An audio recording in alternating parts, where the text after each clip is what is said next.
6th Tuesday ఫిబ్రవరి 6వ తారీఖు మంగళవారం. ఈ దినానికి వాగ్దానం యోహాను సువార్త 14వ అధ్యాయము 14వ వచనం.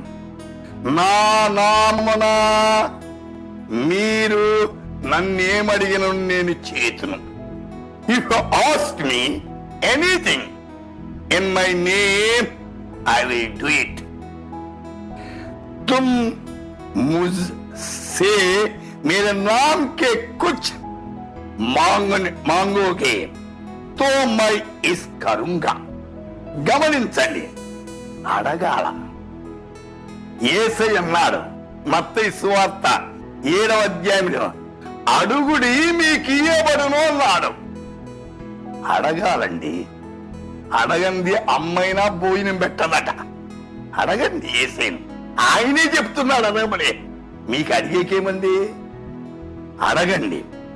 అందుచేతన యోహాను సువార్తలో 16వ అధ్యాయం 24, మీ సంతోషము పరిపూర్ణమవుతూ అడగండి అంటున్నాడు. అయితే అప్పుడు మీకు దొరుకుతుంది. సంతోషంగా అడగండి, పరిపూర్ణంగా అడగండి. యాకోబు 1:6లో, అతడు ఏమాత్రమును సందేహింపక విశ్వాసముతో అడిగేవారు అనుమానం ఉండకూడదండి. అనుమానమే పెనుభూతం. ధైర్యంగా అడగండి. నా యొద్దకు వచ్చువాన్ని నేను తోసివేనని చెప్పాడు దేవుడు. యాకోబు 4:2లో, దేవుని అడగనందున మీకేమీ దొరకదంటున్నాడు. అడిగితే ఇస్తాడండి దేవుడు. అయితే దేవుని అడగనందున మీకేమీ దొరకదంటారు. 1 యోహాను పత్రిక 3వ అధ్యాయం 20, మనమేమి అడిగినో అది ఆయన వల్ల మనకు దొరుకునో అడగండి, పొందండి.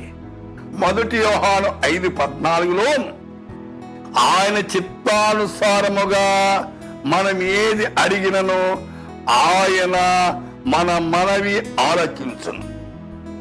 మన ఇష్టం కాదు, దేవుని ఇష్టం. ప్రభువా, దీనితో నీ చిత్తం ఏమిటో బయలుపరుచుకుని అడిగి పొంది ఆయన నామాన్ని మహిమపరచుట ఎంతైనా అవసరం. ప్రార్థిస్తాం. సోదరి, సోదరుడా, ఈ దినం అడగండి, పొందండి. దేవుని యొక్క దీవెనల కిందికి రండి. దేవుడు ఈ దినమంతా మీ పనిబాట్లు తోడై ఉండి నడిపించును గాక. ఆమేన్.